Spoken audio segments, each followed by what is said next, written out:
চিপাঝাৰ সমষ্টিত আজিৰ দিনটোত হয়তো বহু লোকে একোটা ঘৰ থকাৰ পিছতো পকী ঘৰ থকাৰ পিছতো চৰকাৰী আঁচনিৰ ঘৰ লাভ কৰিবলৈ সক্ষম হৈছে। কিন্তু এনেকুৱাও কিছু পৰিয়াল আছে যাৰ অৱস্থা বহুত বেয়া, একেবাৰে জৰাজীৰ্ণ পৰিৱেশত বাস কৰি আছে, তাৰ পিছতো লাভ কৰিবলৈ সক্ষম হোৱা নাই এটা ঘৰ। মই এখন ঘৰত উপস্থিত আছোঁ। চিপাঝাৰ সমষ্টিৰ এয়া লোকৰাই গাঁও পঞ্চায়তৰ এখন গাঁৱৰ এটা পৰিয়ালৰ এয়া দৃশ্য, কেনেদৰে এক জৰাজীৰ্ণ পৰিৱেশত বহু বছৰ ধৰি বাস কৰি আছে এই পৰিয়ালটোৱে।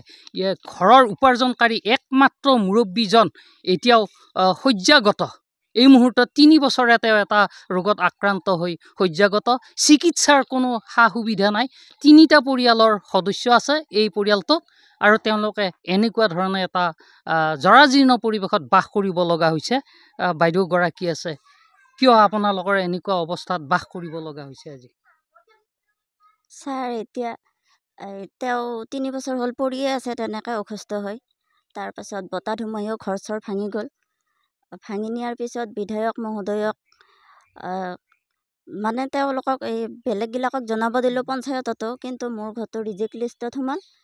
আৰু কিহৰ কাৰণে ৰিজেক্ট লিষ্টত সোমাল, এতিয়া মহোদয়ক মই অনুৰোধহে কৰিছোঁ যে মোক এটা ঘৰ লাগে বৰ্তমান। ৰিজেক্ট লিষ্টত যিখন লিষ্ট ওলাইছিলে, হয়, মানে আপুনি আৰু ঘৰ নাপাব? ঘৰ এতিয়ালৈকে পোৱাৰ কোনো এতিয়া সুবিধা আৰু নাপাব। পঞ্চায়ত কৰ্মীসকলক সুধিছিল নেকি ইয়াৰ বিষয়টো? তেওঁলোকে কৈছে এতিয়া ৰিজেক্ট লিষ্ট যেতিয়া খোলে তেতিয়াহে পাৰিম, আমি নিজে কৰিব পৰা একো অৱস্থাত নাই বুলি কৈছে। আৰু আপোনাৰ মানুহজন 3 বছৰ ধৰি শয্যাশায়ী, কি হৈছিল তেওঁ এটা সাধাৰণ মাথাউৰিৰ পৰা তলত পৰি গৈছিলে চাইকেলেৰে। তাৰপাছত পৰি উঠি বহুত চিকিৎসাও কৰিলোঁ, যিখিনি সময়ত থৈ দি পাৰোঁ আৰু ঘৰৰ পৰা। চৰকাৰী সুবিধা একো নাপালোঁ এই চিকিৎসা কৰাৰ কাৰণে। তাৰপাছত তেওঁ এতিয়া শয্যাগত। আজি 3 বছৰ তেওঁ উঠিব পৰা নাই। বাকী আপোনাৰ পৰিয়ালৰ সদস্য সংখ্যা 3জন। ল'ৰাজনে ফাইনেল দিছে আৰু তেওঁ আৰু মই হায়াৰ ছেকেণ্ডাৰী ফাইনেল দিছে। হয়, এনেদৰে দুৰ্দশাগ্ৰস্ত এটা পৰিয়াল, 3 বছৰ ধৰি মুৰব্বীজন পৰি আছে বিচনাত, একেবাৰে দুৰ্দশাগ্ৰস্ত পৰিয়াল। ঘৰ এটা পাইছিল, লিষ্টত নাম আহিছিল, কিন্তু নামটো আহিছে এতিয়া ৰিজেক্ট লিষ্টত। তেওঁলোকে এইবাৰ ঘৰ নাপাব। আৰু স্থানীয় লোকেগৰাকী আছে, কি ক'ব এনেকুৱা? নমস্কাৰ আপোনালোকক। ND24 গোটেই সমূহ পৰিয়ালবৰ্গলৈ আমাৰ তৰফৰ পৰা ধন্যবাদ জ্ঞাপন কৰিছোঁ। এতিয়া আপোনালোক আজি আহিছে, এইটো মানে এটা দুখ লগা এটা পৰিৱেশ আহিছে। বহুত দিন আগতে আহিব হয়তো লাগিছিলে। আমি কাৰোবাক খবৰ কৰিছিলোঁ, আহিম বুলি কৈছে, কিন্তু নাহে, কোনো নাহে। আজি আপোনালোক আহিছে, বহুত আনন্দিত হৈছোঁ আমি। আপোনালোকে দেখিছে এই যিটো জৰাজীৰ্ণ অৱস্থা, এটা ঘৰখনৰ একমাত্ৰ মানে উপাৰ্জনক্ষম ব্যক্তিগৰাকী আজি 3 বছৰে ধৰি শয্যাশায়ী হৈ আছে। এটা সামান্য দিশাত মানে সামান্য এটা অসুখ, মানে কি এক্সিডেণ্ট, এটা সৰু এক্সিডেণ্ট এটাৰ পৰা ইমান যে ভয়াৱহ ৰূপ ল'ব। আগতে টেম্পু চলাইছিলে, টেম্পুখন বিক্ৰী কৰিব লগা অৱস্থা এটা হৈ গ'ল।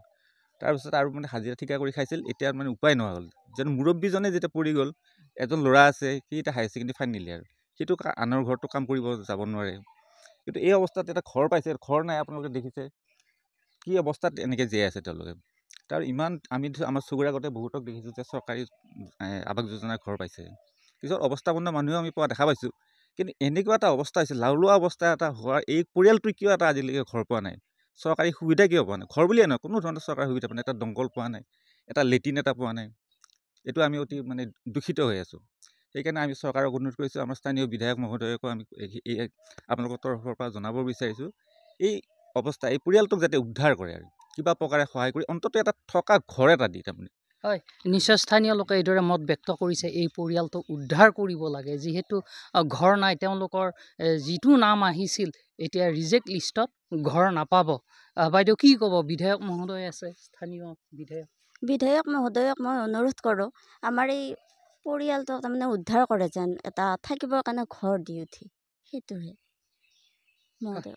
নিশ্চয় এইদৰে মত ব্যক্ত কৰিছে এগৰাকী মহিলাই, এটা পৰিয়ালৰ অতিকে দুৰ্দশাগ্ৰস্ত অৱস্থাত জীৱন ধাৰণ কৰিব লগা হৈছে। পৰিয়ালৰ মুৰব্বীগৰাকী 3 বছৰে শয্যাশায়ী, আৰু নাই থাকিবলৈ ঘৰ।